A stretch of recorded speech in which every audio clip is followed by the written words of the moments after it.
Ratusan orang di Kecamatan Muara Batang Gadis, Mandailing Natal, Sumatera Utara membakar kantor Polsek Muara Batang Gadis.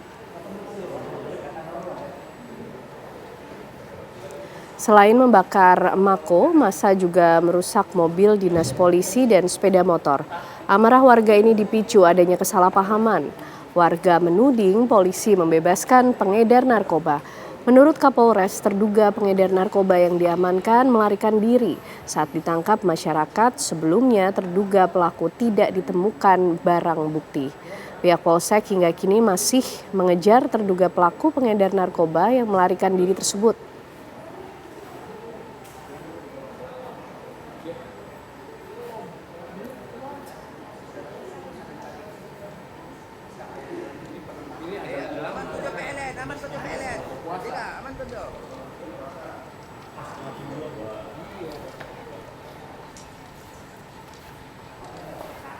Aksi heroik prajurit TNI terekam kamera warga saat menyelamatkan dua warga yang hanyut saat banjir melanda Aceh Timur beberapa waktu lalu.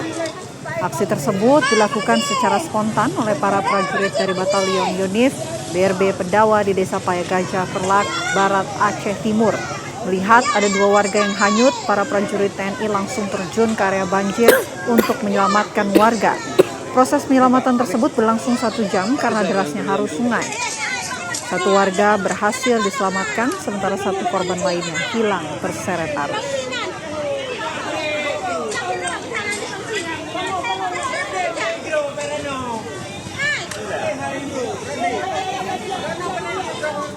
Kondisi kampung Kota Lintang di Kabupaten Aceh Tamiang, Aceh rusak berat pasca terjadinya banjir bandang dan tanah longsor. Sebagian besar warga yang terdampak merupakan masyarakat yang selama ini tinggal di sepanjang bantaran sungai.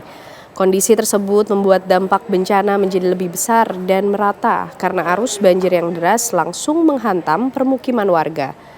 Pasca bencana, para relawan bersama pemerintah daerah dan aparat terkait bergerak cepat menyalurkan bantuan kepada korban. Bantuan yang diberikan antara lain adalah makanan siap saji, pakaian layak pakai, serta kebutuhan dasar lainnya. Warga korban banjir yang kini masih tinggal di pengungsian membutuhkan pasokan listrik dan ketersediaan air bersih.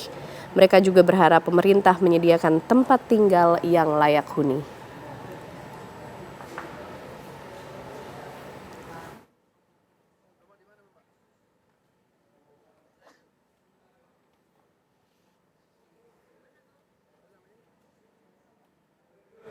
Ya, dan untuk mengetahui informasi terkini di Bukit Tinggi dan Sibolga, kami telah tersambung bersama rekan-rekan kami Rindi Salsabila dan juga Haidar Fasyal. Kita terlebih dahulu menuju Fasyal yang saat ini berada di Sibolga. Fasyal, selamat malam. Bagaimana kondisi Sibolga saat ini?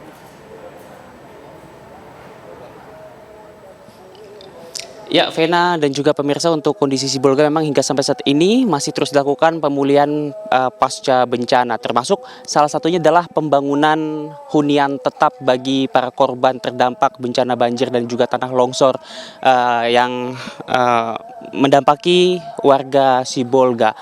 Adapun kemarin, Vena, kami dapat informasikan bahwa memang ini hunian tetapnya sudah secara resmi di groundbreaking ataupun dilakukan peletakan batu pertama oleh Menteri Perumahan dan Kawasan Permukiman, lalu juga Menteri Dalam Negeri, Ketua Yayasan Buddha Suci, serta Wali Kota dan juga pimpinan Dewan DPRD Kota Sibolga, di mana untuk huniannya sendiri, pemirsa, Vena, ini akan dibangun di atas lahan seluas 5 hektar di kawasan Gor Paraumbunan Kota Sibolga, di mana ini sendiri kami dapat informasikan merupakan tanah hibah dari pemerintah Kota Sibolga.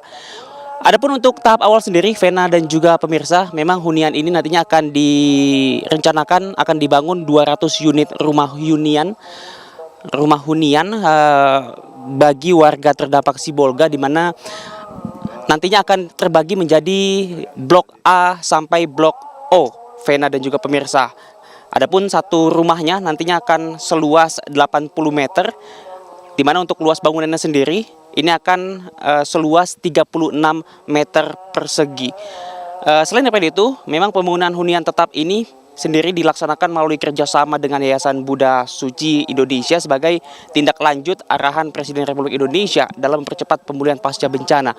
Dan kami dapat informasikan bahwa sejak pertama kali di groundbreaking-kan oleh Menteri, di hari pertama ini setelah groundbreaking kami tadi memantau memang sudah dilakukan pembangunan oleh para pekerja bangunan di mana mereka sudah mulai membuat fondasi. Ini yang pemirsa bisa lihat di layar kaca, mungkin ini adalah salah satu fondasi yang sudah dibuat tapi masih baru blok D dan juga blok C.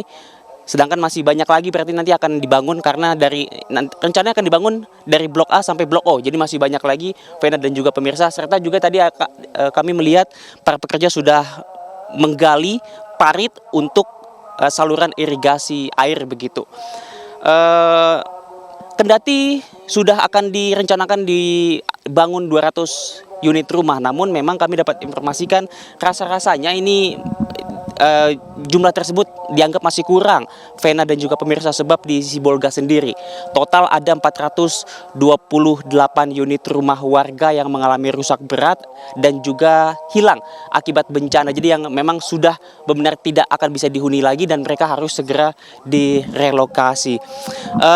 Kendati demikian, memang Vena dan juga pemirsa, meski baru 200 unit, namun akan ada berbagai subsidi lainnya seperti misalnya BNPB akan memberikan 60 juta rupiah bagi warga yang terdampak rumahnya rusak berat. Demikian yang dapat kami informasikan. Vena, kami kembalikan ke studio. Baik, sebelum kita lanjutkan apa kabar Indonesia malam, kita ikuti dulu kumandang azan maghrib untuk wilayah Jakarta dan sekitarnya. Selamat menunaikan ibadah sholat maghrib pemirsa bagi Anda yang berada di wilayah Jakarta dan sekitarnya. Kita lanjutkan apa kabar Indonesia malam untuk melihat bagaimana situasi penanganan usai bencana yang terjadi di sejumlah wilayah di Sumatera. Kami ajak Anda bergabung dengan rekan kami Rindi Salsabila di Bukit Tinggi, Sumatera Barat. Selamat malam Rindi, bagaimana kemudian proses penanganan dampak bencana di sana? Ya, selamat malam Ken, Ane, Vena, dan juga pemirsa. Berkaitan bagaimana penanganan bencana di Sumatera Barat pasca banjir bandang dan longsor yang terjadi kurang lebih 4 pekan yang lalu. Saat ini kami di Kota Bukit Tinggi yang mana berdekatan dengan Kabupaten Agam. Berkaitan dengan penanganan bencana di Kabupaten Agam, memang untuk saat ini dari Kementerian Pekerjaan Umum atau Kemenpu ini tengah membangun jembatan Bailey atau jembatan pengganti jembatan Malalak yang hancur akibat banjir bandang yang terjadi di Sungai Batang Ayam Malalak pada akhir November lalu. Adapun untuk jembatan Bailey ini dibangun di kilometer 74+800 yang mana ditargetkan akan bisa dilewati oleh masyarakat Malalak dan sekitarnya pada awal Januari lalu. Dan pemirsa, dapat kami sampaikan bahwa tadi kami sempat ingin mengunjungi salah satu destinasi wisata favorit di Kabupaten Agam, yakni di Danau Maninjau begitu. Namun ketika kami melintasi jalan Padang Luah Maninjau, ini memang untuk medannya itu sulit sekali untuk dilewati karena tanpa terjadinya bencana pun untuk jalan dari Padang Luar Maninjau ini hanya bisa dilewati oleh 2 kendaraan roda 4 dari 2 arah dengan jarak yang cukup sempit. Namun akibat dari longsor ini jalan pun banyak yang tertutup. Akibat tanah longsor dan hanya bisa dilewati oleh 1 kendaraan roda 4, yang mana artinya jika ada kendaraan lain yang ingin melintas harus bergantian. Dan tadi pun juga kami ingin melihat secara langsung begitu ya bagaimana update dari jalan Si Cincin Malalak yang merupakan salah satu jalan vital di Sumatera Barat, karena memang untuk Si Cincin Malalak ini merupakan salah satu alternatif untuk rute Kota Padang hingga Bukit Tinggi via Malalak. Namun jalannya ini dari Simpang Balingka sampai Koto Kabupaten Agam Sumatera Barat ini terputus begitu ya, karena sebelumnya kami sebenarnya sudah sempat mengunjungi pada pekan lalu, namun sampai hari ini juga untuk jalan yang terputus, yang tertutup maksud kami akibat longsoran tanah masih belum diperbaiki. Dan jika kami dapat menceritakan bagaimana kondisi titik awal tertutupnya jalan akibat tanah longsor dari arah simpang Balingka, begitu memang ini semua ditutupi oleh tanah dan juga ada banyak sekali ribuan kayu yang panjangnya kurang lebih sekitar 15 sampai 20 meter dengan diameter 1 meter begitu pemirsa. Dan jika kami lihat dari bentuk kayu-kayu tersebut memang ada beberapa kayu yang bentuknya seperti ditebang, namun juga ada kayu-kayu yang murni akibat tumbang pada banjir bandang dan longsor yang terjadi pada kurang lebih 4 pekan yang lalu. Dan dapat kami ceritakan juga pemirsa untuk bagaimana posko pengungsian terdekat dari Jalan Sicincin Malalak. Itu ada satu posko yang terletak di Masjid Simpang Malalak, yang mana di situ berdasarkan informasi yang kami terima ditempati oleh 13 kakak atau kepala keluarga. Namun untuk posko pengungsian itu cenderung sepi karena memang untuk warga Sumatera Barat yang terdampak akibat banjir bandang dan longsor ini lebih cenderung untuk mengungsi atau tinggal di rumah saudara atau kerabatnya. Sementara demikian laporan dari kami. Kembali ke studio. Terima kasih Rindi Salsabila melaporkan langsung dari Bukit Tinggi. Sebelumnya juga ada Haidar Fasyal dari lokasi Sibolga, Sumatera Utara. Terima kasih rekan-rekan, selamat kembali bertugas. Pemirsa, kecelakaan bus Cahaya Trans terjadi di ruas jalur Simpang Tol Krapyak, Semarang, Jawa Tengah pada Senin dini hari. Ya, 16 penumpang tewas dalam kecelakaan tersebut. Laka lantas ini terjadi pada sebuah bus Cahaya Trans dari Jakarta Jati Asih yang akan menuju Yogyakarta. Naas saat akan berbelok di tikungan jalur penghubung di exit, bus menabrak pembatas jalan, diduga bus tengah berkecepatan tinggi. Beruntung 19 penumpang lainnya berhasil selamat dari kecelakaan maut ini. Saat ini 15 korban tewas berada di kamar jenazah RSUP Dr. Karyadi dan 1 korban tewas berada di RSUD Tugu Semarang. Dari penyelidikan sementara saat kecelakaan terjadi bus tengah dikemudikan oleh supir ganda.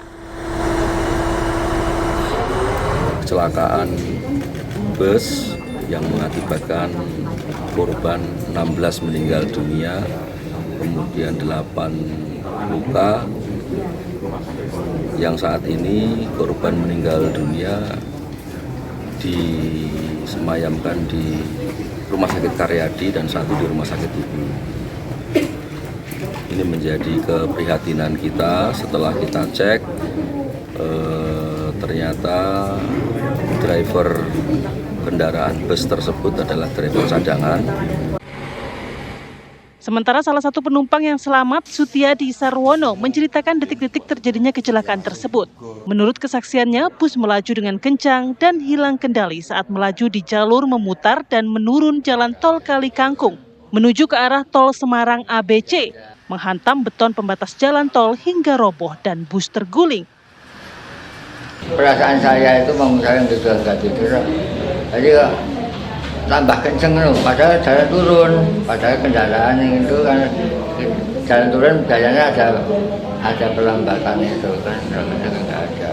Atau pas muter tikungan itu ini. Pak, begitu duel, Bapak gimana? Mencelat atau gimana? Keluar dari mobil, dari bis. Beruntung Sutiadi menjadi salah satu korban yang selamat dan mengalami luka ringan di bagian wajah akibat benturan keras yang terjadi saat bus terguling. Kini korban selamat telah dirujuk ke beberapa rumah sakit di Semarang untuk menjalani perawatan intensif. Sedangkan korban luka ringan hanya dilakukan rawat jalan. Dari Semarang, Jawa Tengah, Teguh Joko Sutrisno TV One mengabarkan.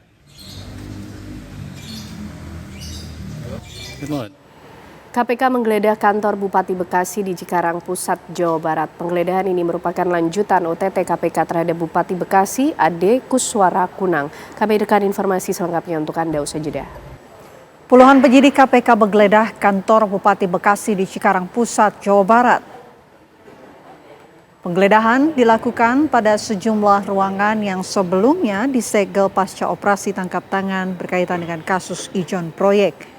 Penggeledahan KPK ini didampingi Sekretaris Daerah Endin Samsudin.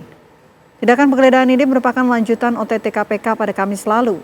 Dari operasi ini, KPK menetapkan 3 tersangka, yakni Bupati Bekasi Ade Kuswara Kunang, Kepala Desa Sukadami yang juga ayah dari Ade HM Kunang, serta pihak swasta Sarjan. Tiganya ditangkap atas dugaan suap ijon proyek.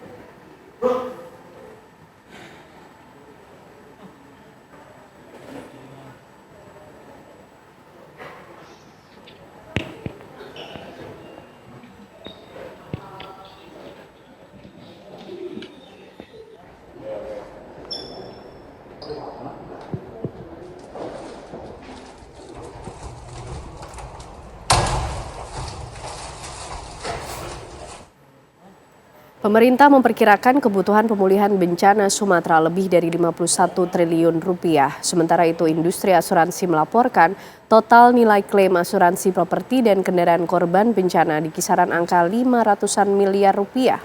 Artinya hanya sebagian kecil aset-aset berharga terkena bencana yang terproteksi dan mendapatkan ganti rugi. Selengkapnya dalam ulas utas proteksi harta saat bencana melanda.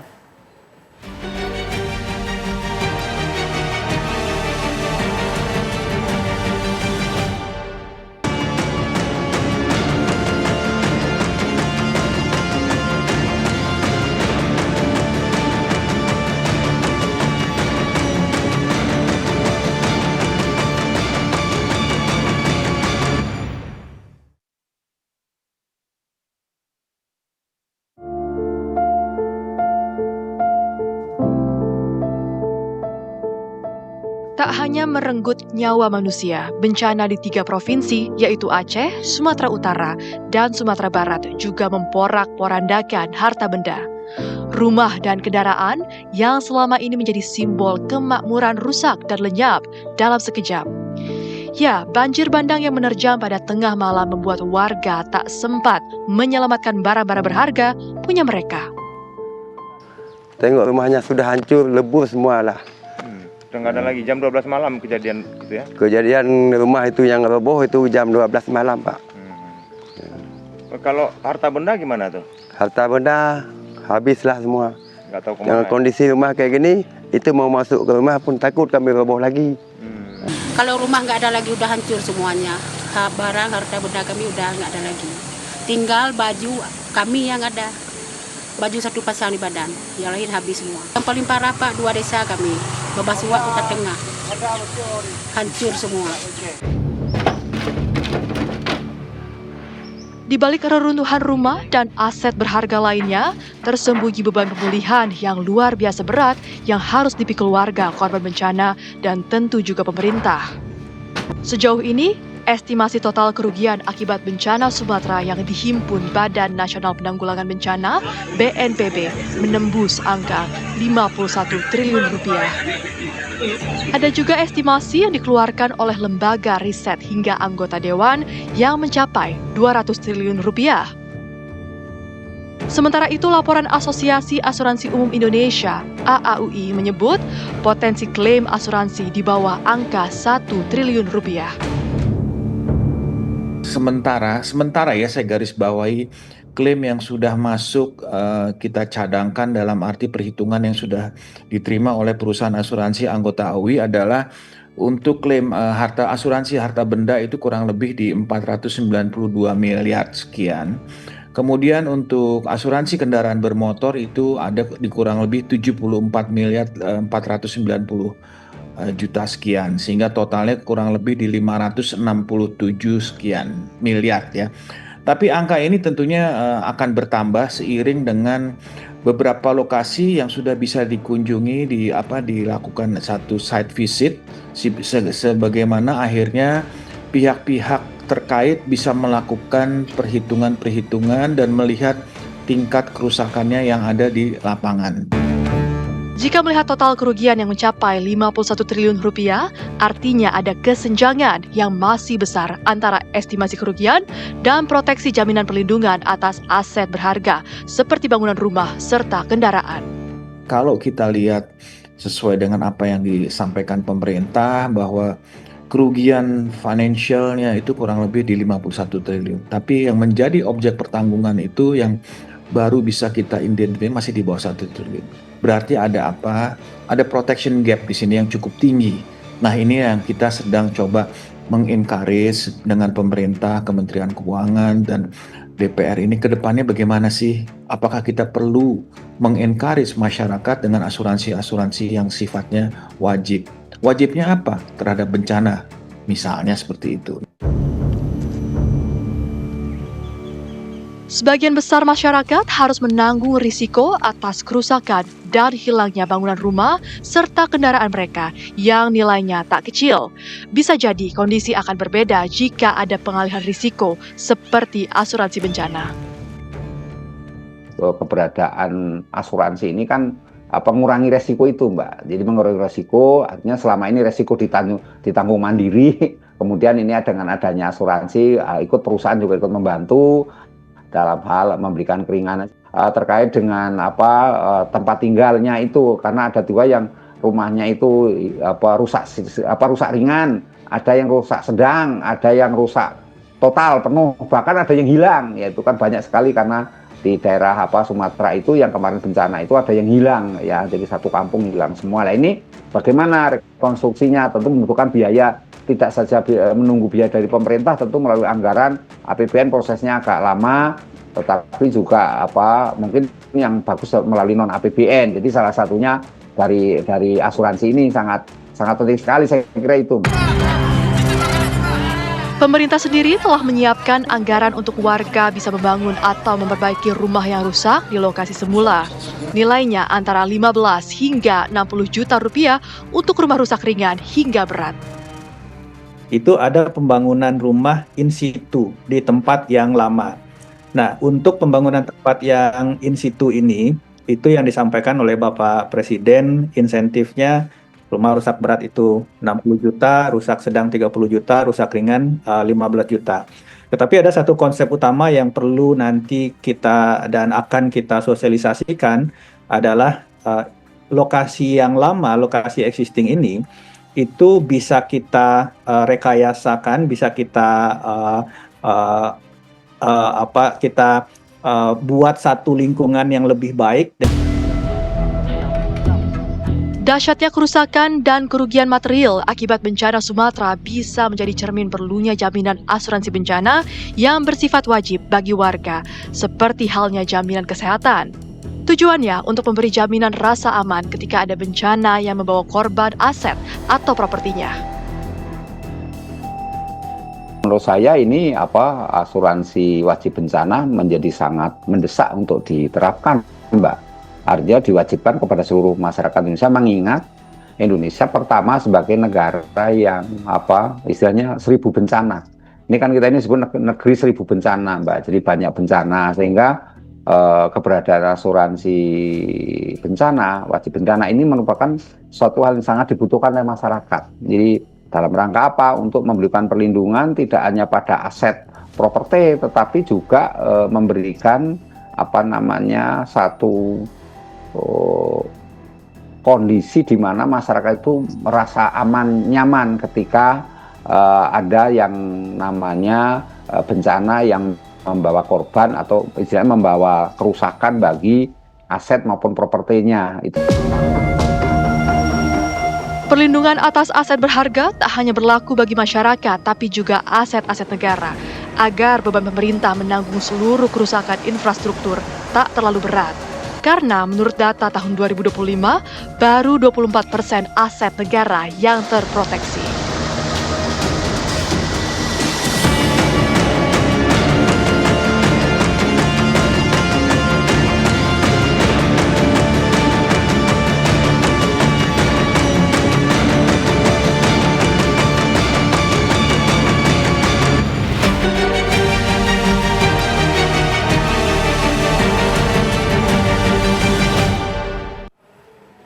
Pemirsa, pemerintah resmi memberikan izin kepada masyarakat untuk memanfaatkan kayu gelondongan yang terbawa banjir di sejumlah wilayah di Sumatera. Kami akan membahasnya untuk Anda dengan sejumlah narasumber sesaat lagi di Apa Kabar Indonesia Malam. Pemerintah resmi memberikan izin kepada masyarakat untuk memanfaatkan kayu gelondongan yang terbawa banjir di sejumlah wilayah Sumatera.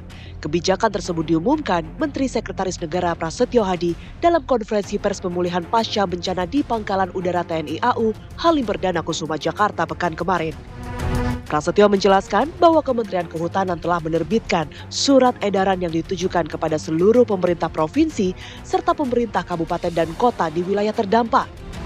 Surat edaran tersebut mengatur mekanisme pemanfaatan kayu gelondongan untuk kepentingan rehabilitasi dan rekonstruksi pasca bencana. Mensetnek menegaskan bahwa kayu gelondongan tersebut dapat digunakan untuk berbagai keperluan pemulihan pasca bencana. Material kayu dimanfaatkan untuk pembangunan hunian sementara maupun hunian tetap bagi warga yang terdampak banjir dan longsor. Jadi beberapa hari setelah kejadian bencana di 3 provinsi, Kementerian Kehutanan telah membuat surat edaran yang ditujukan kepada seluruh pemerintah provinsi maupun pemerintah kabupaten kota berkenaan dengan pemanfaatan kayu-kayu jika akan dipergunakan untuk kepentingan rehabilitasi atau rekonstruksi, termasuk untuk kepentingan kalau pembuatan hunian sementara maupun hunian tetap. Jadi sudah diatur regulasinya dan sudah disampaikan kepada pemerintah provinsi maupun pemerintah kabupaten kota. Jadi kalau masyarakat ingin memanfaatkan, tentunya dikoordinasikan dengan pemerintahan terkait di setiap jenjangnya. Lantas bagaimana pemerintah memastikan pemanfaatan kayu gelondongan berjalan sesuai aturan dan tidak menimbulkan masalah di kemudian hari? Lalu bagaimana perencanaan pembangunan yang tepat untuk daerah yang terdampak banjir?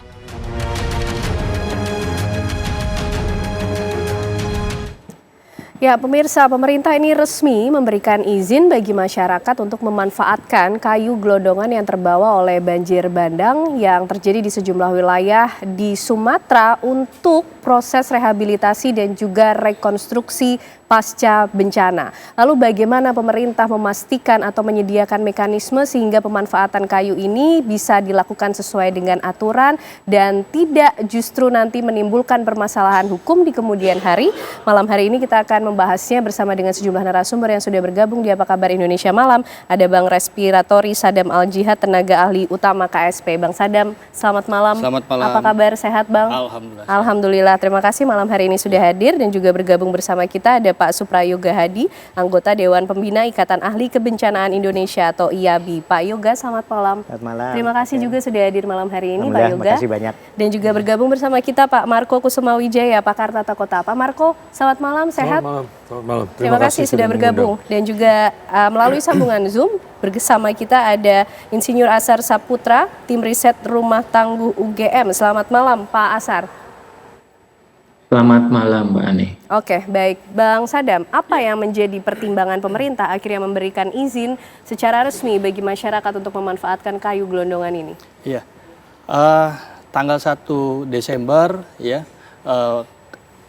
banyak dari permintaan dari masyarakat. Kemudian dari gubernur juga, bagaimana kayu-kayu ini bahasanya kayu yang hanyut ya, jadi kayu hanyutan bahasanya kalau di surat edaran tersebut ya. Jadi dalam posisinya ini kalau digunakan apakah kemudian nanti melanggar hukum atau seperti apa terkait dengan aturan-aturannya. Nah, kemudian di tanggal 8 Desember Kementerian Kehutanan mengeluarkan surat edaran resmi dari Dirjen Pengelolaan Hutan Lestari terkait dengan bagaimana kayu-kayu hanyutan ini dapat dimanfaatkan. Nah, itulah yang kemudian Pak Mensesnek membahasakan bahwa silahkan untuk kemudian masyarakat yang membutuhkan, jika membutuhkan bisa berkoordinasi dengan pemerintah setempat. Artinya pemerintah provinsi, pemerintah kabupaten kota, dan juga aparat hukum. Itu sesuai dengan surat edaran juga, itu yang pertama. Yang kedua, di dalam surat edaran itu bahwa menyebutkan pengangkatan ataupun untuk membawa kayu-kayu yang memang dalam tanda kutip bermasalah di atas itu dihentikan dulu. Dihentikan dulu. Jadi kayu-kayu yang memang hari ini ada, ini kemudian menjadi fokusnya adalah untuk sirkular ekonomi juga. Artinya memang bisa dimanfaatkan, difungsikan untuk kebutuhan dari masyarakat. Khususnya untuk hunian.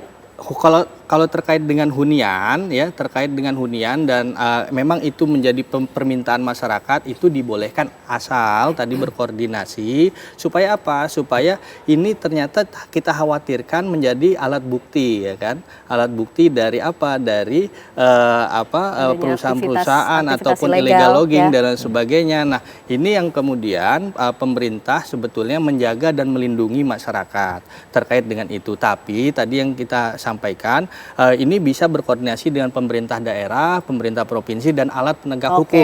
Artinya alat penegak hukum punya indikator bahwa ini kayu-kayu bisa dimanfaatkan yang kemudian sudah diidentifikasi sebetulnya dengan ada alat namanya AICO secara ini yaitu alat investigasi atau identifikasi kayu otomatis. Jadi itu yang menjadi alasan pertimbangan pemerintah akhirnya memberikan izin. Pak Marco, kalau kita bicara rehabilitasi, rekonstruksi, melihat landscape wilayah yang kemarin terkena bencana, memanfaatkan kayu-kayu hanyutan ini, apa kemudian yang harus dilihat Pak Marco untuk melakukan penataan ulang? Pertama, kayu itu harus dipilah ya. Jadi yang ranting-ranting kecil sebetulnya bisa juga dipakai sebagai bahan bakar, karena sekarang kan juga kesulitan ya. Kedua, kalau yang diameternya kecil itu bisa untuk kasau atau tiang-tiang kecil, dan yang besar bisa jadi tiang. Yang besar sekali memang harus dikerjakan menjadi papan dan lain-lain. Tapi penggunaan kayu itu juga bisa untuk memperkuat tanah sebetulnya. Jadi kan kita sekarang tidak tahu lumpur itu yang kalau yang cuma setengah meter bisa dibersihkan, tapi kalau lumpurnya 2 meter itu mungkin agak susah, sehingga kita harus memikirkan kemungkinan membangun di atasnya tanpa menyingkirkannya, dan itu harus diperkuat tanahnya dengan cerucuk gitu ya.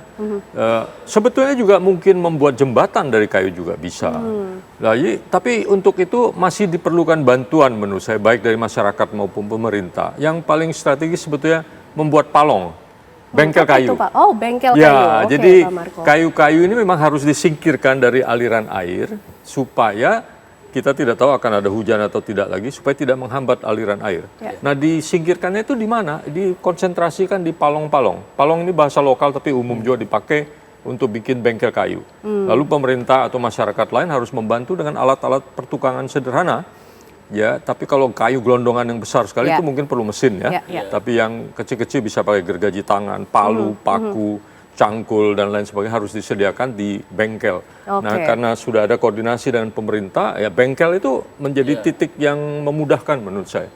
Jadi saran kita bersyukur sudah diizinkan, karena 2 minggu yang lalu juga saya bilang, karena dalam penanganan bencana itu langkah pertama adalah manfaatkan sumber daya yang sedekat mungkin. Karena logistik kan susah. Nah, sekarang sudah diizinkan. Langkah berikutnya diorganisir menjadi palong-palong, dan jangan lupa libatkan masyarakat, karena para penyintas ini harus kita anggap sebagai penyintas, bukan korban lagi dia penyintas, dia perlu pekerjaan. Dan dengan itu dia bekerja, dibayar aja sebagai pekerja, kan income juga buat mereka. Baik Pak Yoga, dalam konteks kemudian penanganan dampak bencana, rehabilitasi, rekonstruksi, memanfaatkan sumber daya yang paling dekat, inikah yang memang harus dilakukan? Mulai dari mana Pak Yoga? Gini Mbak Ken, makasih. Jadi kita memang harus menelusuri dulu, kemarin kok ada permintaan ya untuk pemanfaatan kayu. Sampai kepala daerah juga minta. Mungkin mereka belum paham bahwa ada yang namanya huntara, ada yang namanya huntap. Hunian sementara dan hunian tetap. Dan itu kan harus instan ya, harus segera dibangun. Sekarang mereka masih di di tenda-tenda dan sebagainya, bahkan ada yang ya keleleran lah istilahnya. Kami juga barusan dari Aceh kemarin. Dan itu mereka harus benar-benar dipindahkan ke huntara tadi, dan pemerintah udah punya desain dan sebagainya yang memudahkan dan mempercepat sebetulnya pembangunan huntara tadi dengan tipe yang seberapa untuk per kakak dan sebagainya. Termasuk juga dalam kaitannya juga dengan nanti huntap dalam hal ini sudah ada itu yang namanya targetnya udah berapa, sekitar 60 juta dan sebagainya ya. Dan itu yang namanya RISA itu sejak zaman NTB 7 tahun yang lalu. Kemudian di Palu itu juga dibangun dalam hal ini. Itu dalam waktu kurang dari 5 hari udah terbangun itu satu rumah dalam hal ini. Tanpa harus ngolah kayu dan sebagainya. Jadi ini sebetulnya mereka mungkin belum terinformasi gitu bahwa pemerintah sebenarnya udah punya satu program yang kemudian membangunkan mereka rumah yang instan, rumah yang cepat, rumah yang segera bisa mereka tempati. Sehingga ada dorongan itu tadi. Mungkin mereka kalau tahu itu nggak bakal minta, itu kan effort tersendiri ya, untuk mengolah kayu untuk bisa dimanfaatkan, memilah-milah dan sebagainya, kemudian nanti dalam kondisi keterbatasan juga ya, apalagi Pak mereka Yoga kan juga sebetulnya keterbatasan sekali ya dalam hal ini, dan mungkin juga semuanya tidak punya skill untuk mengolah kayu kan. Jadi malah nanti jadi repot nanti dalam hal ini. Dan satu hal lain yang mungkin dalam konteks ini sebetulnya masih dimungkinkan karena relokasi itu ada yang namanya relokasi mandiri. Jadi warga yang memang sudah bersedia untuk pindah gitu dalam hal ini, dan mereka akan membangun rumah sendiri dalam hal ini, nanti dibiayai dari pemerintah, dari BNPB dalam hal ini. Ada juga yang namanya relokasi terpusat. Nah itu yang nanti dari Kementerian PKP yang akan membangun itu secara masif dalam hal ini di pemukiman baru dalam hal ini. Jadi istilahnya mereka nanti tinggal masuk aja. Lepas kunci lah istilahnya, udah tinggal masuk dalam hal ini untuk memanfaatkan dan seterusnya. Jadi ini sebetulnya sudah ada beberapa opsi-opsi yang diberikan pemerintah untuk membangunkan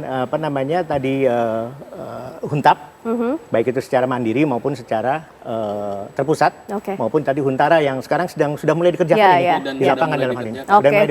Baik.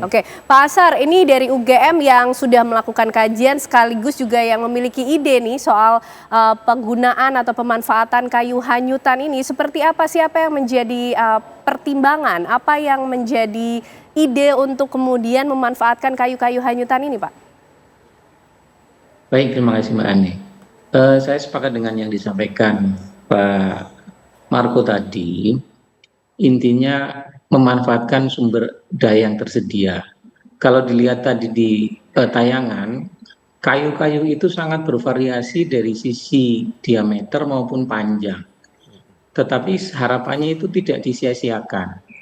Jadi gambaran yang kita usulkan tadi, kayu yang ukurannya sedang, itu bisa kita belah menjadi bentuk papan dengan tebal 3 cm kali 12 cm.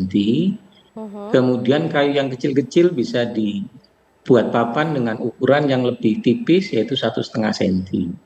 Nanti kalau akan dibuat elemen struktur, papan-papan itu akan ditumpuk 3. Kemudian untuk elemen itu kolom, lalu elemen balok ditumpuk menjadi 2, lalu disambung-sambung menggunakan baut. Nah, kami sudah mencoba proyek ini memang lebih kepada huntara, dan kita tidak harus memanfaatkan kayu yang masih panjang.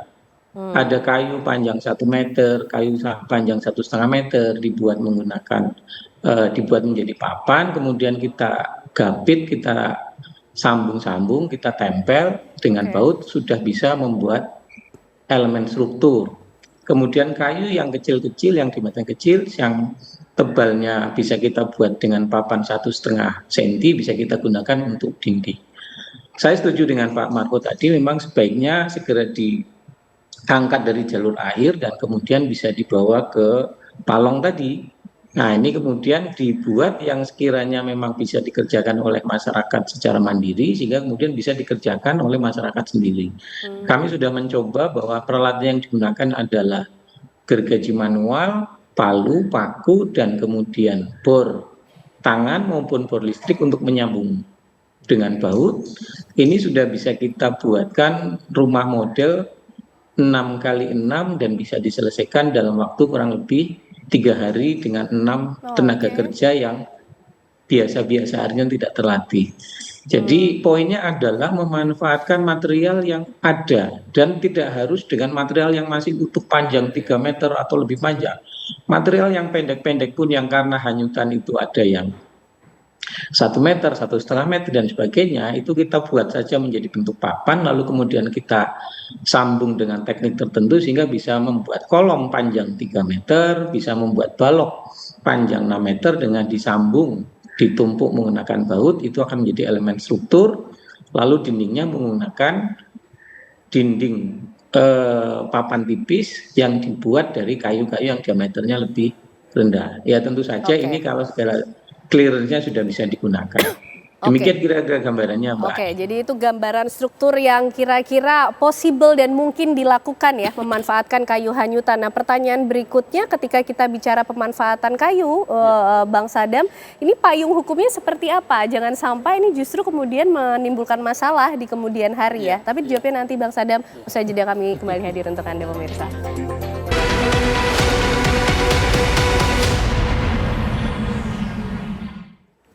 Baik pemirsa, kita akan lanjutkan pembahasan malam hari ini untuk melihat bagaimana kemudian mekanisme atau aturan yang sudah disiapkan oleh pemerintah soal pemanfaatan kayu hanyutan ini, Bang Sadam, karena jangan sampai justru di kemudian hari timbul masalah soal penggunaannya. Bagaimana pemerintah menjamin ini? Ya, justru dengan adanya surat edaran dari Dirjen Dirjen di Kemenhub ya, artinya memang di sini surat edaran ini kan mengacu kepada Undang-Undang Nomor 18 Tahun 2013. Jadi apa terkait dengan pemberantasan pengerusakan hutan, jadi kerusakan hutan. Nah di sini alat ukurnya adalah bagaimana terkait dengan penelusuran dan juga pelacakan. Artinya kayu-kayu yang memang dalam posisi ini sedang ditelusuri dan dilacak, ini persoalan pengerusakan hutannya siapa dan sebagainya, ini menjadi alat bukti. Nah ini yang kemudian perlu adanya koordinasi. Artinya ketika masyarakat membutuhkan, ini ada koordinasi, dan di surat edaran itu juga dijelaskan bahwa koordinasinya secara terpadu antara pemerintah daerah, provinsi, dan aparat penegak hukum. Nah dalam posisi ini juga pemerintah daerah itu sampai level kecamatan, desa, dan sebagainya. Artinya tetap perlu ada izin resmi ketika menggunakan kayu hanyutan ini atau gimana? Izin itu udah dikeluarkan dengan surat edaran itu. Artinya memang sudah dibolehkan, tapi perlu ada koordinasi. Nah koordinasi ini kan tadi ada dua nih, secara fisik kayu ini kan ada dua. Yang pertama secara fisik itu yang terserabut dari akarnya karena longsor dan sebagainya. Yang satu karena memang ya bahasa kita gelondongan atau memang sudah ada potongan-potongan. Nah ini yang kemudian, yang potongan-potongan inilah yang kemudian ini lagi ditelusuri. Nah, artinya ini apakah akibatnya illegal logging atau dari perusahaan yang memang menyalahgunakan wewenangnya dan sebagainya. Nah, ini kan lagi ditelusuri. Per hari ini penelusuran itu sudah dilakukan. Bagaimana sudah ada pencabutan 22 PBPH, kemudian ada 31 perusahaan yang terlibat dan sebagainya. Ini sudah ada penelusuran itu, dan kemudian secara hukum sebetulnya tidak dipermasalahkan. Artinya memang apa yang disampaikan Pak Mensesnek tepat ketika beliau berkata bahwa boleh digunakan jika memang dibutuhkan oleh masyarakat. Tapi dalam konteksnya di sini negara hadir, bagaimana huntap dan terutama huntap hari Minggu kemarin sudah huntap, terutama di Sibolga juga udah mulai dibangun. Ada 2.600 huntap yang sedang disiapkan, 1.000 di Aceh, 1.000 di Sumut, dan 600 di Sumbar. Dan di sini masih non APBN. Kita melihat bahwa ketika bicara soal APBN, ada anggaran dari BNPB itu 1,6 triliun. Dan ada penambahan dari Kementerian Keuangan 1,3 triliun. Kalau itu dibagi dari 2,9 triliun, itu untuk 45.000 rumah yang rusak berat dan juga yang hanyut, itu totali itu ada 60 juta per rumah. Itu sesuai yang kemudian Pak Presiden sampaikan bahwa untuk huntap itu 60 juta per rumah. Jadi itu anggaran sudah siap, udah ready, dan kemudian dukungan dari pemerintah pusat terkait dengan TKD juga sudah dikirim. Sudah dalam proses pengiriman 44 triliun. Baik. Jadi pemerintah pun juga sudah melakukan proses pembangunan huntap itu, tapi juga tetap memperbolehkan bila ada yang ingin memanfaatkan kayu hanyutan. Baik Pak Yoga, kalau kemudian balik lagi kita bicara pemanfaatan kayu, bisa sampai sejauh mana pemanfaatannya? Apakah tadi Pak Yoga juga sempat bilang sebetulnya bisa digunakan di rumah-rumah yang mungkin kerusakannya masih bisa diperbaiki atau termasuk ringan begitu, tapi apakah aman Pak Yoga ketika tetap berada di situ, atau memang wilayah ini sudah tidak bisa lagi digunakan sebagai lokasi permukiman? Sebetulnya kita udah punya beberapa pengalaman pada saat bencana gempa di Jogja waktu itu. Kan mereka membangun sendiri rumahnya dengan istilahnya jasa wisma. Mungkin Pak Marco ngerti lah, jasa wisma. Jadi 10 kakak kemudian membangunkan masing-masing gitu dalam hal ini. Tapi memang harus didampingi mereka. harus ada technical assistance lah istilahnya, tenaga yang nanti dampingi dan sebagainya. Karena itu kita memang udah kerjasama dengan keterlibatan dari perguruan tinggi contohnya setempat. Kalau nggak salah kemarin di Jendikti itu sudah mendeklar ada sekitar 28 universitas negeri dan swasta di 3 provinsi tadi yang nantinya akan dideploy istilahnya, diarahkan untuk nanti bisa membantu. Umpamanya nanti katalah dengan rumah yang rusak ringan dan rusak sedang, mereka mungkin perlu cuma renovasi contohnya dalam hal ini. Ya itu kan bisa memanfaatkan kayu. Walaupun tadi ya saya pikir memang harus ada semacam kepastian bahwa kayu itu memang digunakan untuk rumah dalam hal ini. Betul.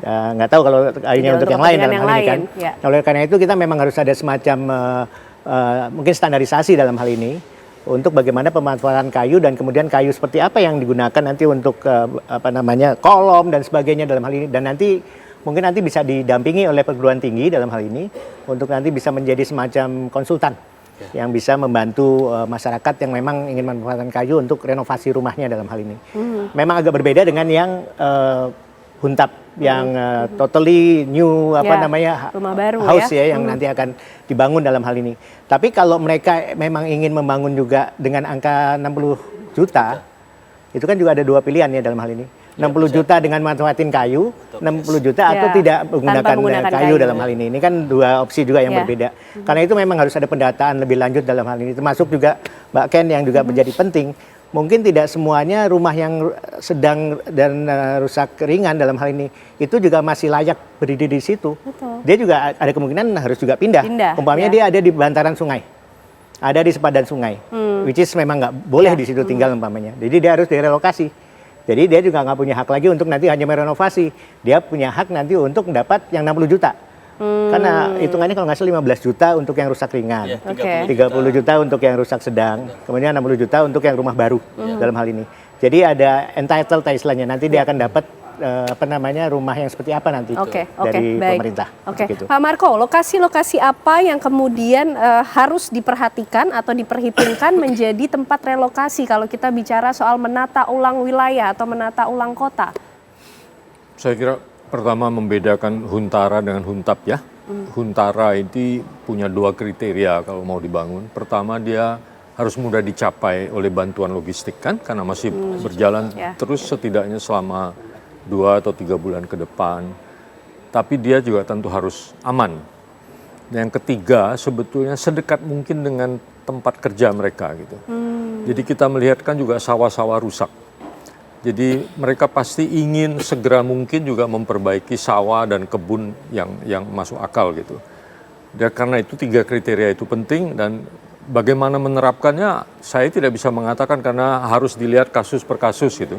Karena itu memang sangat penting ketika sekarang masih berjalan tanggap darurat, ini harus ada tim yang melakukan survei menyeluruh untuk mengetahui mana kawasan yang aman untuk dibangun kembali, mana yang tidak gitu. Dengan kriteria tentu saja sebaiknya di mana mungkin itu bangunlah di tempat semula gitu. Karena apa? Karena di situ ada pekerjaan dan lain-lain. Dengan catatan di mana memungkinkan. Karena itu penting sekali. Apalagi nanti kalau membangun huntap gitu ya. Nah, saya kira kriteria yang paling penting untuk membangun huntap itu adalah begini. Dulu kan saya pengalaman di Aceh ya. Kami juga menggunakan kayu-kayu bekas. Sebetulnya tsunami itu bahkan menyisakan kayu yang bisa dipakai. Kami bahkan bisa menggunakan kayu untuk membangun pintu jendela untuk 400 rumah itu waktu itu. Ya. Nah, masalahnya kalau tsunami itu kita nggak bisa ngapa-ngapain tuh tsunami-nya itu. Kita cuma memperbaiki umumnya di pesisir. Tapi sekarang ini kan banyak juga yang di pedalaman, di lereng-lereng. Persoalannya adalah kalau kita cuma membangun apa yang rusak dalam pengertian bangunan jembatan jalan, tapi kalau hutannya tidak diperbaiki, tahun depan kena lagi gitu. Jadi karena itu pengertian rehabilitasi dan rekonstruksi kita itu harus mencakup bukan seperti pasca tsunami Aceh dulu, tapi harus mencakup juga rekonstruksi dan rehabilitasi hutan. Karena itu karakter bencananya sudah berbeda juga ya. Dan harus bersamaan itu. Kalau tidak ada guna kita memperbaiki rumah, bukan tidak berguna, tapi akan terkena lagi gitu. Nah, saya pikir itu baik ya bahwa barang-barang bukti harus dipisahkan, tapi kan sebenarnya barang buktinya kan juga bisa difoto dan lain sebagainya gitu ya. Lalu tentu tidak harus semuanya kan. Ya, kalau ada dibawa, satu ya. yang jelas ada, kan kayu kalau ditebang oleh perusahaan itu harusnya ada tandanya itu. Ya. Mereka kalau tidak hilang itu. Jadi saya kira kayu itu sangat dibutuhkan. Jadi sebetulnya boleh juga untuk bikin furniture kan, orang juga kehilangan furniture. Tapi karena itu menurut saya memang harus didahulukan dipakai oleh masyarakat, tapi terkoordinirnya itu bukan hanya oleh pemerintah gitu, tapi ada tempatnya, palong gitu. Itu menjadi titik poin penting. Itu yang kami lakukan waktu itu. Nah, jangan terlalu khawatir menurut saya ya dengan soal kemampuan masyarakat. Karena ini kayu. Masyarakat kita tuh biasa bekerja dengan kayu, tapi tentu saja bisa diperbaiki kalau ada pelatihan dan lain-lain. Dulu di Aceh juga kita setiap mau bangun tuh pemilik rumah bahkan dilatih juga. Jadi itu bisa, tapi menurut saya harus mengajak masyarakat karena mereka perlu pekerjaan, perlu income, dan kemudian tentu saja mereka juga sebetulnya sudah punya keterampilan dalam yang mendasar ya. Jadi penanganan infrastruktur dan juga menumbuhkan kembali kegiatan sosial masyarakat bisa berlangsung beriringan, paralel begitu ya Pak Marco ya. Nah Pak Azhar, apakah juga sudah melakukan survei nih tim UGM di sana soal di mana kemudian harus mendirikan palong-palong tadi, bengkel-bengkel kayu tadi, atau termasuk juga lokasi-lokasi mana yang paling tepat untuk adanya huntap atau huntara? Baik, sementara ini tim UGM masih bergerak di Aceh, terutama di sekitar Tamiang. Tetapi memang kami fokus lebih dulu kepada persoalan huntara. Karena pengalaman-pengalaman bencana-bencana sebelumnya, sampai dengan ketersediaan rumah tetap, hunian tetap itu ya ada yang cepat, hitungan bulan, ada yang hitungan tahun, ada bahkan beberapa tahun. Sehingga dalam hal ini urgensi menggunakan huntara yang berbasis family, berbasis keluarga, berbasis sistem sosial itu menjadi titik utama dari tujuan kita di sini. Jadi memang kalaupun lokasinya sementara belum bisa ditetapkan sebagai daerah yang sepenuhnya aman karena pemetaan juga akan perlu waktu, pada gilirannya rumah huntara ini memungkinkan untuk dibongkar pasang. Kalau saatnya nanti ternyata harus bergeser ke lokasi yang lebih aman. Tetapi bagaimana menyediakan hunian yang manusiawi, yang ramah lingkungan, itu tetap menjadi prioritas dan bisa memanfaatkan material yang tersedia. Sehingga variabilitas ukuran kayu besar, kayu kecil, panjang, pendek, itu semuanya bisa dimanfaatkan semaksimal mungkin dengan teknologi yang sederhana.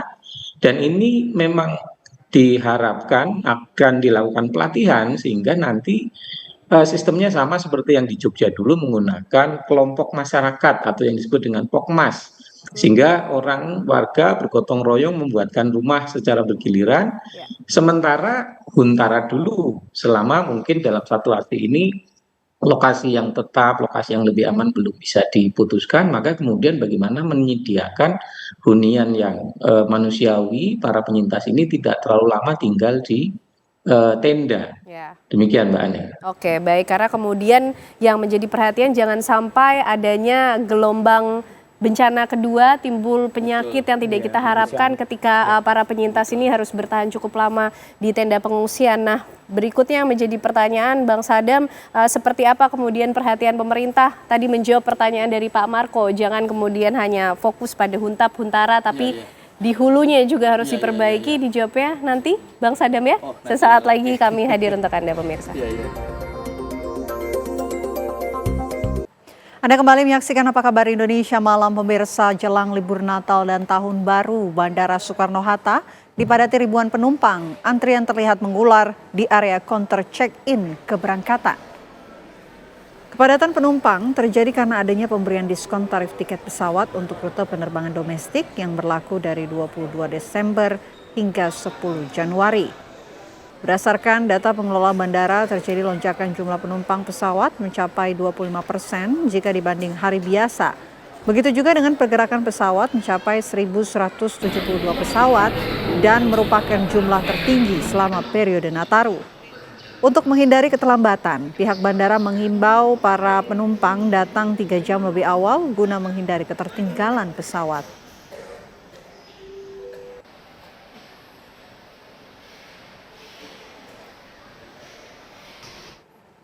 Wisatawan mulai membanjiri kawasan wisata Malioboro, Yogyakarta. Kepadatan wisatawan semakin terasa sejak siang hingga menjelang sore hari.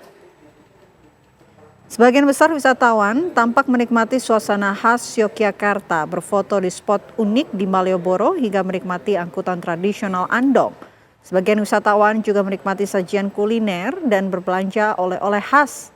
Kepadatan arus lalu lintas juga terjadi di sejumlah jalan di seputaran Malioboro, diantaranya sejumlah ruas menuju Malioboro titik nol. Kemudian area Taman Parkir Abean, Parkir Senopati, ruas Jalan Taman Pintar, hingga selatan Pasar Bringharjo.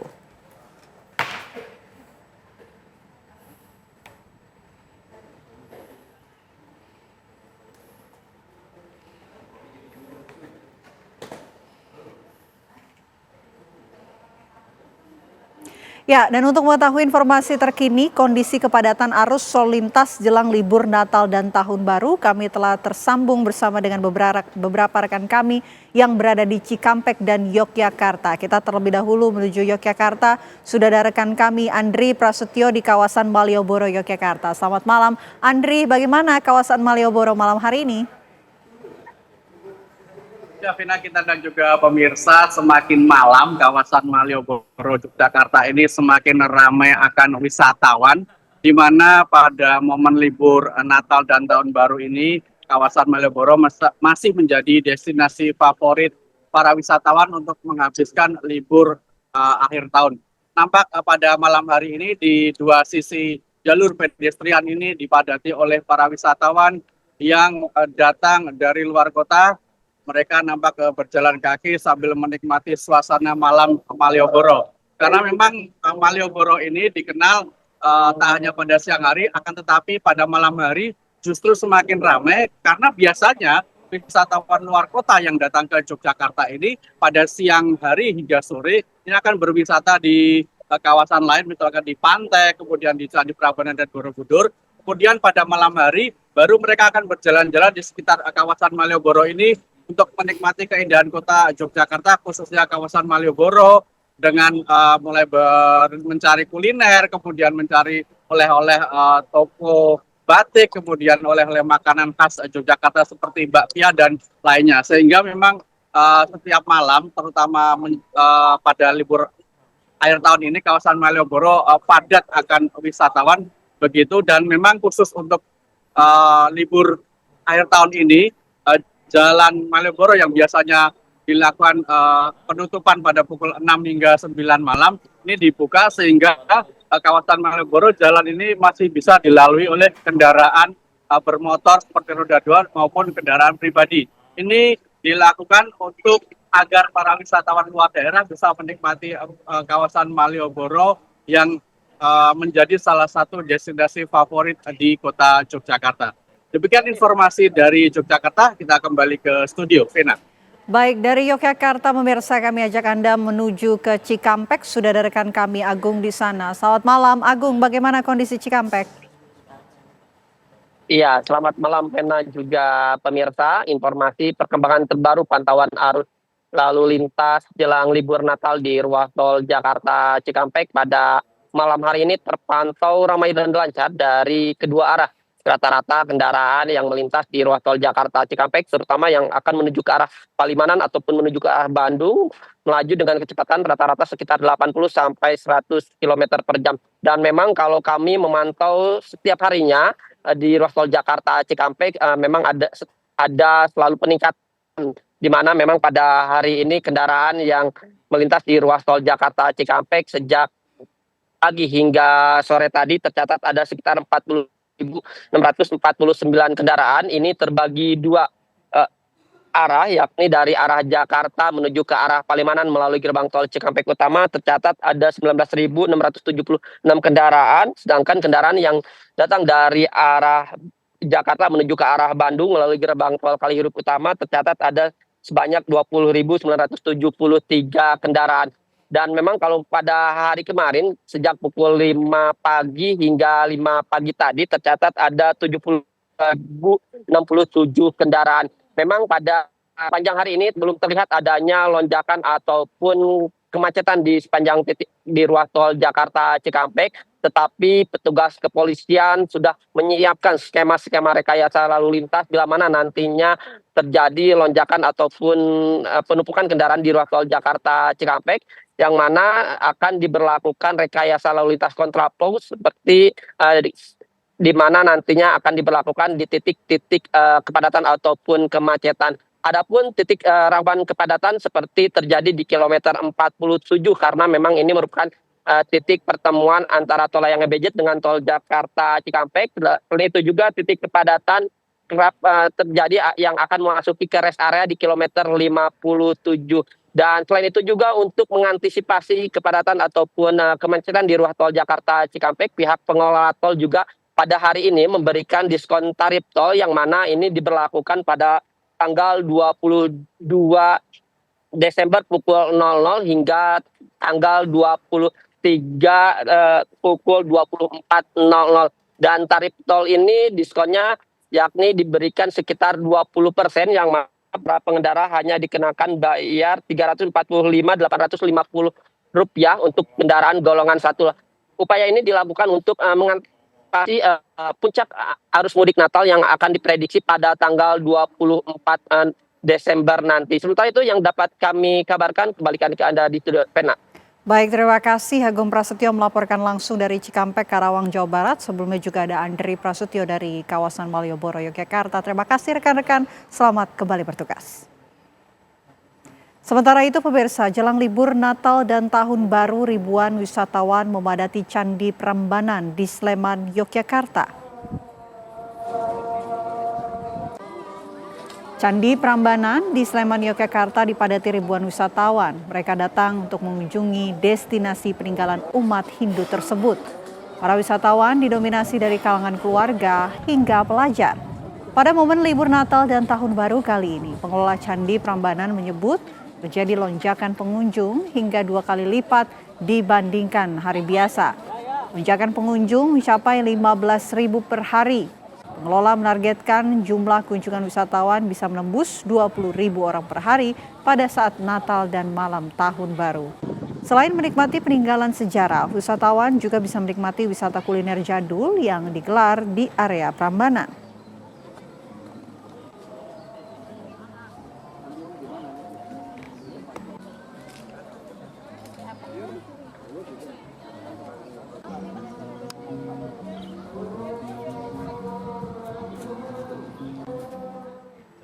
Pemerintah Provinsi DKI Jakarta akan mengeluarkan surat edaran terkait larangan menyalakan kembang api saat malam pergantian Tahun Baru 2026. Kebijakan larangan tersebut berlaku untuk seluruh kegiatan yang memerlukan perizinan, baik yang digelar pemerintah maupun pihak swasta.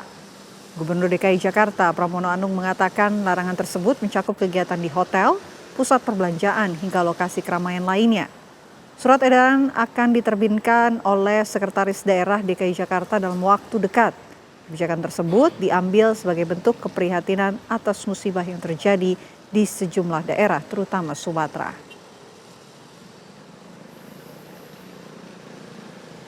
Kami telah memutuskan yang pertama dari segi titik yang sebelumnya dipersiapkan 14 titik, akhirnya diputuskan menjadi 8 titik. Dari titik-titik utama yang selama ini menjadi tradisi yang ada di Jakarta, ada beberapa yang dikurangi, diantaranya adalah Monas. Sehingga dengan demikian titik utamanya nanti ada di Bundaran HI. Di sana akan ada gubernur, wakil gubernur, sekda. Kemudian untuk Kota Tua, wali kota Jakarta Barat. Sedangkan untuk lapangan Banteng, wali kota Jakarta Pusat. Dan konsentrasi untuk pergantian tahun yang semula kami merencanakan memang ada kembang api dan sebagainya. Tadi dalam rapat saya sudah memutuskan untuk wilayah seluruh Jakarta yang diadakan oleh pemerintah maupun swasta, kami meminta untuk tidak ada kembang api. Dan kami akan mengeluarkan surat edaran untuk itu. Polres Cilegon masih menyelidiki kasus pembunuhan anak politisi PKS di kota Cilegon, Banten. Informasinya akan kami hadirkan sesaat lagi. Anda kembali menyaksikan Apa Kabar Indonesia Malam. Pemirsa, sudah hampir 1 pekan berlalu kasus pembunuhan terhadap anak pengurus parpol di kota Cilegon, Banten belum terungkap. Tetangga di sekitar bahkan mengenang bahwa korban yang masih duduk di kelas 4 sekolah dasar tersebut merupakan anak yang rajin beribadah. Rumah mewah milik Maman Suherman, anggota Dewan Pakar Partai Keadilan Sejahtera Kota Cilegon, menjadi saksi bisu atas pembunuhan yang menewaskan anaknya 9 tahun di perumahan Bukit Baja Sejahtera 3, Kelurahan Ciwaduk, Kota Cilegon, Banten. Korban pada saat itu ditemukan berlumuran darah akibat luka senjata tajam pada beberapa bagian tubuhnya. Meski telah dilakukan olah TKP dan mendengar keterangan beberapa saksi, namun hingga saat ini kasus tersebut belum terungkap. Tetangga korban mengaku sosok keluarga Maman Suherman merupakan keluarga baik-baik yang selalu tampil sederhana dan rajin beribadah. Korban juga dikenal anak yang taat dan sering beribadah berjamaah di musola maupun masjid di sekitar rumah mereka.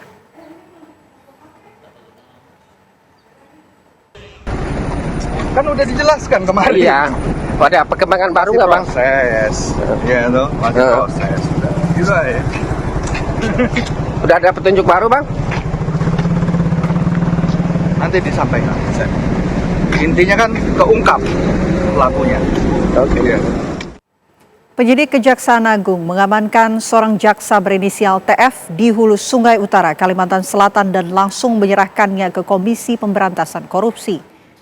Penangkapan tersebut merupakan rangkaian dari penangkapan 2 oknum jaksa, yaitu Albertinus Parlinggoman yang merupakan Kajari dan Kasih Intel Hulu Sungai Utara. Penangkapan dilakukan pada hari Minggu kemarin oleh tim penyidik Kejaksaan Agung di kawasan Hulu Sungai Utara, Kalimantan Selatan. Tim Kejaksaan Agung kemudian langsung menyerahkan oknum jaksa berinisial TF yang merupakan Kepala Seksi Perdata dan Tata Usaha Negara ke penyidik Komisi Pemberantasan Korupsi. Penangkapan baru bisa dilakukan karena yang bersangkutan sempat kabur saat tim KPK mendatangi kediaman tersangka. Sebelumnya 2 tersangka lain adalah Kepala Kejaksaan Negeri Hulu Sungai Utara, Albertinus Parlinggoman Napitupulu, dan Kasih Intel Kejari Hulu Sungai Utara.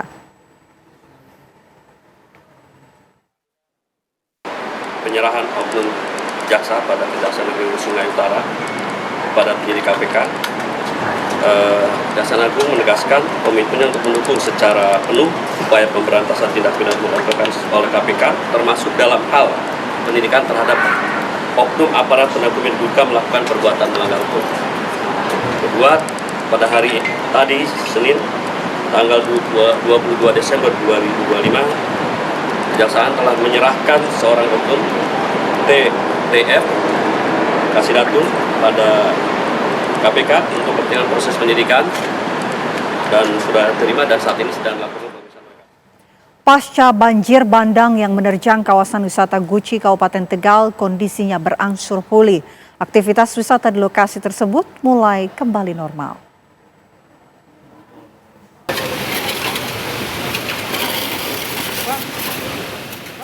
Pasca banjir bandang menerjang lokasi wisata Guci di Tegal, Jawa Tengah, sisa-sisa material banjir bandang masih terlihat.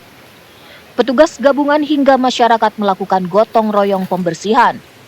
Alat berat diterjunkan untuk mengangkat material lumpur dan pasir di area wisata terdampak. Saat ini aliran Sungai Gung telah kembali normal, namun area Pancuran 13 dan Pancuran 5 yang menjadi ikon wisata Guci masih tertimbun material banjir. Sejumlah kolam pemandian air panas juga mengalami kerusakan sehingga belum dapat difungsikan. Kalau bicara Pancuran 13 tadi informasi dari PKSDA 7 hari. Kemudian bisa lebih cepat lagi. Pak, ini kan menjelang Nataru nih Pak, ya. Biasanya tingkat wisatawan meningkat. Itu ya. Untuk penjamin keamanan pengunjung sendiri bagaimana? Ya, benar bahwa saat ini tingkat kedatangan wisatawan di Guci ini meningkat drastis. Ya. Sehingga kami bersama Pak Kapolres, ada Pak Dani juga, bersama jajaran Forkopimda yang lain, ini semalam sudah rapat koordinasi kecil untuk menyiapkan bagaimana bahwa keamanan ini yang menjadi paling utama. Ya. Kami pastikan bahwa dari perjalanan dari infrastruktur jalannya sampai di dalam pengamanan di objek wisatanya ini aman. Pada Sabtu kemarin, banjir bandang menerjang kawasan wisata Guci. Banjir bandang yang berasal dari lereng Gunung Slamet itu membawa material lumpur, batu, dan kayu. Dari Tegal, Jawa Tengah, Muhammad Hamzah, TV One mengabarkan.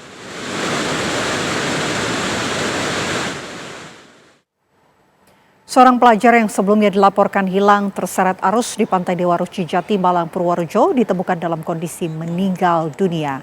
Korban ditemukan setelah 3 hari pencarian oleh tim SAR gabungan. Korban, siswa HSI Boarding School berusia 16 tahun ditemukan oleh seorang nelayan dalam kondisi mengapung di perairan pantai Jatimalang, Kabupaten Purworejo. Korban ditemukan sekitar 700 meter dari lokasi awal kejadian di arah selatan Patung Dewa Ruci. Jenazah korban kemudian dievakuasi SAR gabungan ke darat dan dibawa ke RSUD Dr. Ciro Warjoyo, Purworejo untuk proses identifikasi. Korban diketahui tenggelam pada Sabtu sore 20 Desember sekitar pukul 3 sore saat mengikuti kegiatan sekolah di kawasan Pantai Dewa Ruci. Setelah dilakukan identifikasi di rumah sakit, pihak keluarga memastikan jenazah tersebut adalah Izedin Bintang Yunus. Jenazah selanjutnya dipulangkan ke rumah duka di Kabupaten Gresik, Jawa Timur.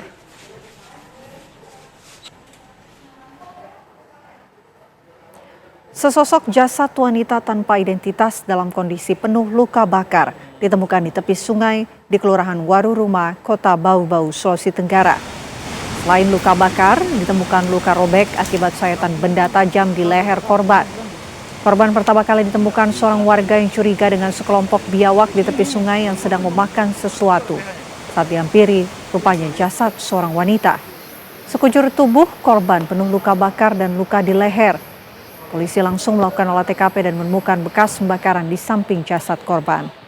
Di lokasi kejadian, polisi juga menemukan sejumlah botol bekas berisi bahan bakar minyak serta pakaian yang diduga milik korban. Kuat dugaan jasad tersebut merupakan korban pembunuhan.